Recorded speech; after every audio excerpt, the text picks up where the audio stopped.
ভাই খাওয়ানোর মধ্যে কি কি আছে?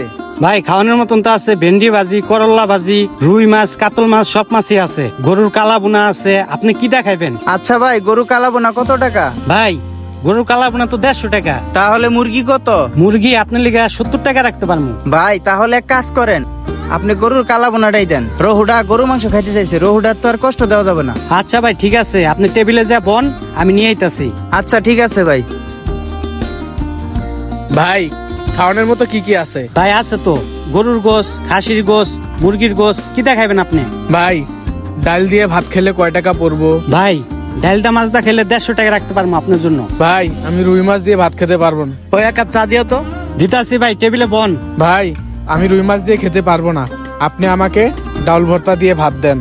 ডাউল আর ভর্তা দিয়ে ভাত খাইলে কয় টাকা পড়বো? ভাই আপনি ডাল ভর্তা ভাত খাবেন মাত্র 50 টাকা। কি কোন ভাই, 50 টাকা? আমার কাছে 35 টাকা আছে ভাই। ডাউল দিয়ে ভর্তা দিয়ে ভাত খাইলে 35 টাকায় হবো না? না ভাই 35 টাকা হবে না। আচ্ছা ভাই থাক, তাহলে আমি যাই। আরে ভাই দাঁড়ান, আপনি ওখানে যা বন, আপনার লেগে ভাত নিয়ে আইতাছি। ভাই কত হয়েছে? 150 টাকা দেন। আচ্ছা ঠিক আছে ভাই। আচ্ছা আসি তাহলে। দোকানদার মালিকটা অনেক ভালো, 35 টাকায় আমারে ভাত খাইতে দিল। আর এই সময় আবার কল দিল কে? হ আম্মা, আমি চাকরি ইন্টারভিউর এই জায়গায় আইছি। ওনারাই দুপুরে খাওয়ান খাওয়াইতাছে। ওই যে গরুর মাংস, রুই মাছ, হয় এগুলাই, আরো অনেক কিছু।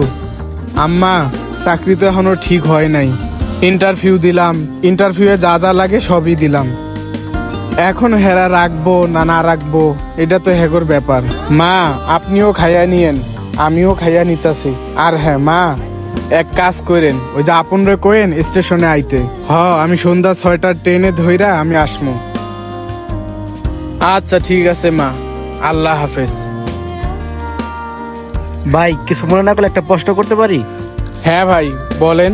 ভাই আপনি বলতেছেন চাকরির কথা, আবার বলতেছেন আপনি অফিসে গরুর গোস, উই মাছ দা ভাত খাইতেছেন, ব্যাপার কি ভাই? কিছু তো বুঝতে পারছি না। ভাই আমি যা যা কইছি সবই সত্য ভাই।